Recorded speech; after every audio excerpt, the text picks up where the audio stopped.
All right, good evening, everyone. Ali Safi here, March 10, 2025. S&P 500 actually crushed today to the downside, 56.21. That's the close for today. That 56.67 just acted as like a support just for 1 day bounce on Friday, and today we just got below that one. So obviously, when we get kind of like a breakthrough one level, we are looking for another level potentially. That's going to be the area 5500. I would say still market can go down lower to 5500 today. SPY traded 97 million folks, which is very, very high volume. We don't see any bounce, so we just see any like a 1 day bounce cannot have a follow through, just going down the next day. So potentially we will see some kind of like a bounce tomorrow, but I'm not sure about Wednesday, especially Wednesday if market goes down. So that's going to be the repetitive scenario here. So we see that on February 26th, we just got a bounce. We didn't have follow through the following day, like February 28th, which is Friday, we had a nice bounce on a technical zone above this pivot on a trend line. So everyone's saying, okay, probably we're going to have a bounce, but market just crushed it to the downside. We just got this tweezer dojis here. Nice hammer again last Friday, March 7th, which is kind of like the pivotal point. I thought that that's going to be pivotal point 56.66. That's the area that we had a nice bounce with a huge volume. But today, market just crashing to the downside. Still, trade war, escalation of the geopolitical tensions, everything is coming around actually just to push the market lower. I still in that camp that we are not heading to a recession, at least for the short period. Potentially second half of this year or next year, we're going to see sign of the recession.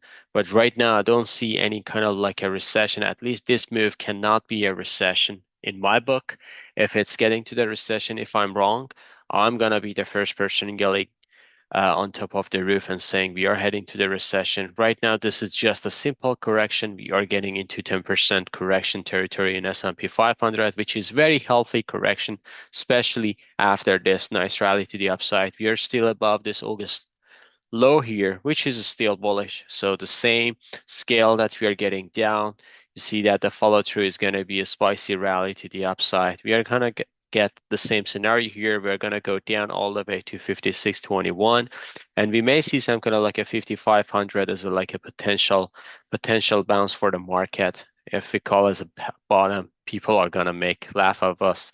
Actually, probably they are right, because couple times when you're saying like the bottom is there, but market just going further lower, no one's gonna pay attention. So kind of like a deleting that word from my terminology right now. For the bottom, we may see a bounce. Actually, we were looking for a bounce and then getting back to the downside. I'm still in that camp that we may see a bounce, but if we get kind of like a bounce, that's going to be a very, very sharp snapback just because weekly we are getting to the low position as well. So that bounce could be a weekly low. So we'll see how it goes. Right now, stochastic obviously just sliding on the oversold condition, which tells us that we are not kind of like in a real sharp scenario. We are kind of like seeing something like this. So we're going to see a correction, then bounce back up, sharp sell off. So stochastic, as long as stochastic and MACD and also RSI is showing the same signal here. RSI actually just got into very oversold condition. When I just zoom back here, see that this level goes back all the way to January 2022. So this is a daily RSI, and you see that the most oversold condition since January 2022. So this means market is in a very, very tricky situation. And before that, the record was a COVID crash, which is February 2020. So this means we are kind of like heading to that scenario that the market is full of panic. We are kind of like acting lots of divergences to the downside. Remember, we were talking about the divergences on the top. Right now, it's acting as a nice corrective move. And I believe that the next rally is going to be very, very nice one, but we need to be patient. This time around, we took advantage of rebalancing our portfolio. There are lots of good names are kind of like in our radar, and we are kind of like accumulating to those names in our portfolio. Moving on to Nasdaq. Nasdaq is the same scenario. As you see here, all indicators are showing very sharp sell-off. Price action wise, we got below this trend line here. Obviously, this is broken. And right now, we are still above this August high. But at this 19,000 even to 18,900, that's going to be the scenario. And we may see some kind of like a touch. Even we can go lower to test this September low. So that would be a huge kind of like a sell-off. If we just put a measure here to see how much we are getting down since this top. So right now Nasdaq is getting to 12% correction, actually 13% correction today. Within 6 bars, this means after just the 16 days, Nasdaq lost 13% of its value, which is huge actually on the big tech is semiconductors, Max 7. They're all down today, and that put pressure on the Nasdaq. As I said, the next level is going to be 18,900. If it doesn't hold, we are getting to 18,300. But I would say when we are getting to the sharper decline like this, the bottom is going to be very close. Remember, every single scenario when we got a sharp sell-off like this, when we see a huge bounce on a high volume, that nailed the bottom. Right now, it's pretty hard to say the bottom is here or there, but obviously we are in a sharp decline. The level below is going to be 18,900, which is going to be another potential 500 to the downside. However, we may see a sharp bounce tomorrow, but I'm not sure about Wednesday. Dow Jones, this one actually just putting better, good shape right now compared to the other ones. Depends of what we are calling good shape, but still we are kind of like above January pivot. So we just got pierced below this, but come back up nicely, and just a sharp bounce, short covering people. They kind of like a close their position, so that's why we got bounce. But right now we are kind of like heading to this demand area, which tested twice, and today was the third time after its initiation, which is September 2024. And right now, Dow still in a range consolidation since September. So if you hold up Dow Jones ETF or something like that after 6 months, basically you never get higher. So you just came back to the original position, which is unfortunate, but this is the nature of the stock market. So this is a range market for the Dow Jones, and we can see some kind of like a volatility still down the road. If we get lower, obviously we're gonna break through to the downside, but there are lots of supports here down here. So 40,000 to 4,100, 41, sorry, thousand. That's gonna be lots of supports and buyers. All right, moving on to gold. Let me just bring the chart here for gold. Gold just hold up very well, 28.81, but I believe that gold is getting to the first or second wave of the correction. So right now we got first wave, and that would be kind of like a very easy setup for us just because if we get to the downside like this and then second wave up, we are going to go to the third side, which is going to be ABC pattern. So this is A wave, B wave, and right now we are heading another C wave. And the final target for this is going to be 27.36 to 27.85, which is going to be the final low potentially by end of March. We're going to see that. And after that, we're going to see gold is getting back to the upside. We'll see how it goes. But right now, I'm kind of like a positive on gold for the long term. For the short term, we may see some kind of like a volatility down the road. Silver, the same scenario here. We just got a sell-off today, but as you see here, we are kind of like within this ABC pattern. So this C wave initiated. I'm not sure if you're gonna take out this low, but even if we take out this low, it's not going to be a sharp decline or something like that. $30, I would say there are lots of buyers around here. Moving on to gold, sorry, crude. Crude just holding up for now this area. Even today, we just got a bounce actually on Friday, Thursday, and here's the today's candle going down today. And hold up above $65, and 65 is very, very important. But I would say this pattern doesn't actually have enough power to get back above 70 to 74. I would say crude later or sooner we're gonna see a sharp decline to 61, then 51 to 53. On my book, crude is gonna be touchable, available, feasible scenario. So we will see how it goes with this commodity, but I would say crude downside is much more foreseeable than upside. Moving on to individual names, starting with Bitcoin. Bitcoin is getting to the downside following up the market. Not a lot, but today still we got below 80,000. And I just bring my Bitcoin price down, forecast for 72,000. Even for the second and third, I believe 60,000 Bitcoin is going to be a foreseeable. So if we get below 72,000, right now we are at 79, by the way. If we get below 72,000, I would say 60,000 to 64,000. That's very, very foreseeable scenario for Bitcoin.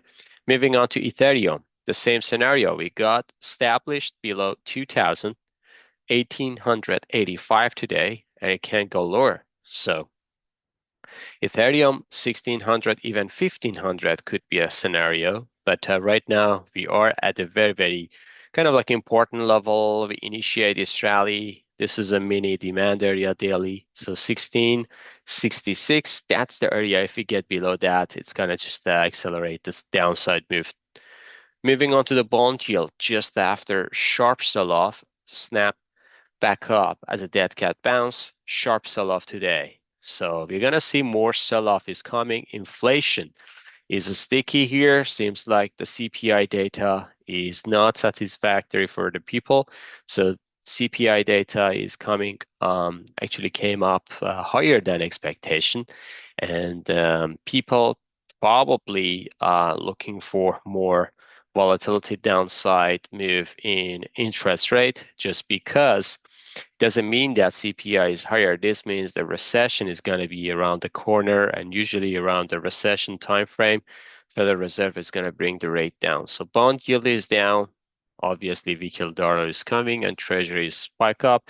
Treasury today, we just got a positive momentum, $91. So still above this trend line, which is bullish, and the structure is forming to the upside. VIX spike up today, 27, even 29 touched, but got into important resistance here. If VIX get above $30, that's going to be very spiky.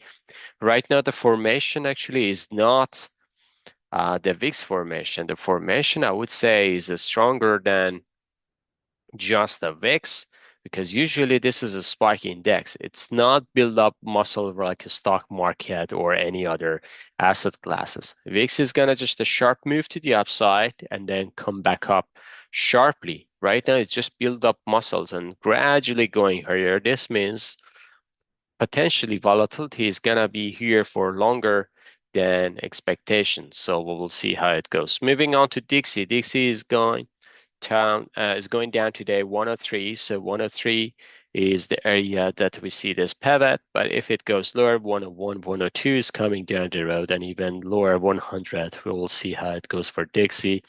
Apple is down.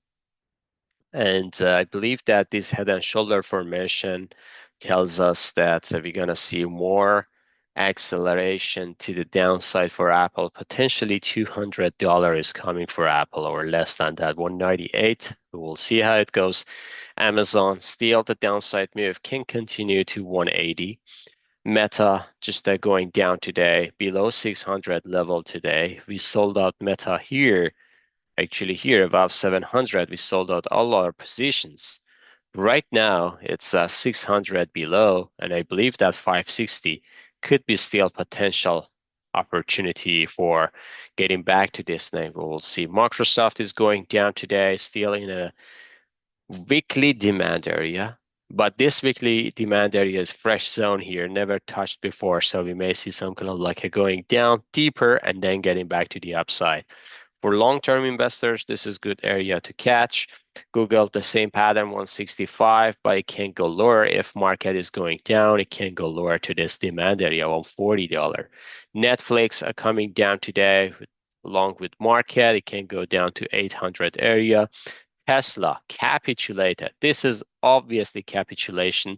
And today, X was under cyber attack. I would say massive cyber attack based on Elon's word. So that's kind of like escalating the situation on Tesla. I don't know what is that to X to Tesla, because there are different companies, but people just whatever belongs to Elon, and if something negative comes to that one, even if his geopolitical, I would say political, not geopolitical position got into danger, or any kind of like a chaos happening, Tesla is gonna go down. So right now, Tesla from almost 500 area got into very, very sharp sell-off within December timeframe, December, January, February. You see that within 3 months after Elon went to Trump's administration, you see that the Tesla performance is just slaughtering to the downside. Today was kind of like a capitulation, if I'm not mistaken. So this means we are going to see sooner or later bounce. I know that I was talking about bounce here. We kind of like a flirting around the price here, never kind of like a gave us a good bounce. Right now it's capitulated. So this is going down 222, 219 after hours. So we will see when it's going to show us something. SMH, semiconductor index, slaughtered to the downside 214. It can go lower 200 area. So we will see if it's going to just show some sign of life around 200 area. SOX, the same pattern, goes down 177, 180 could be a possible scenario. Taiwan Semiconductor, this one can go down to 155 to 160. AMD just hold up around 92 to 97. This is very, very important level. So we see that this is kind of like a capitulating. This doesn't look like a bottom here, but still we don't see a bounce, a strong bounce as well. So you're gonna wait and see to see how it works, but usually, when we get into a weekly demand area, we'll see a sharp bounce after that, even if it's want to go down to the downside more. We see some kind of like initial reaction. It doesn't show strong initial reaction, at least I don't see that. NVIDIA just getting down after hours, it goes lower. I believe NVIDIA can go down to 76 to 96. So we'll see how it goes. Again, this area could be a very, very possible scenario for NVIDIA. Moving on to Texas Instrument going down 186, but this one had better performance compared to the other ones. At least it is above this February low, which is very, very important. Lamb Research, the same scenario, just going all the way down. This is very, very sharp sell-off, and I believe that it can go lower to $70-ish for a strong support if it has any support from its buyers or investors. Financial Spider XLF just going down, hit this trend line here around 47. We may see a bounce, even if it wants to go through, we may see a bounce, just a small one. KBE obviously breaks through this trend line. It can go to 48 to 50 for a next stop. KRE, the same pattern going down. I believe at 52 to 50 is going to be the next level. JP Morgan is coming down sharply after hitting the all-time high, and we may see this downside is continuing to 220. Goldman Sachs broke this trend line. This is not good at all. So 460 to 480, that would be the possible scenario. Bank of America going down 39, and this one can go lower, I believe, to 32 to $35. Wells Fargo going down $66 right now per sure. So Wells Fargo can go down even more to $60. We may see another 10% drop with this name to find out kind of like the support here around this area. GDX gold miners going down the same as the other names, but they're still in a better shape compared to, for example, Max 7, GDXJ, the same pattern going down. This is kind of like the forming double top here, AEM after this breakthrough for the bullish consolidation. Right now we are coming down. So this means like if we get below this 92, that's going to be bad for this. Now it can go all the way down to 90. Newmont just getting down. So this is kind of like A, B, and then C wave potentially is going to settle around 36. Gold Barrick, the same scenario here. This is going to be A, B, and then C wave is coming down to $17-ish area. So that would be the scenario that I'm looking at. XLE, which is Energy Spider, just a jump up today, hold up nicely positive, $88, while Crude is negative. These names are getting better today. That's surprising, to be honest. And all of them, not just this one. Look at Exxon. Exxon just nicely getting back to the upside and hold up after hours positive. Chevron, the same pattern, just going up, a longer shadow at the top, but again, after hours, it got positive as well. So we will see how it goes. All right, folks, this is very, very ugly day, but I would say this is going to be a good opportunity for rebalancing. As I'm doing, I don't believe this is going to be a crash, and I think this is going to end well, at least for a short term. We're going to see volatility, but for intermediate term, 2, 3 months, even longer, we can see market is going to back up nicely as well. So we will see how it goes. Have a fantastic evening. See you on the chart. Bye-bye.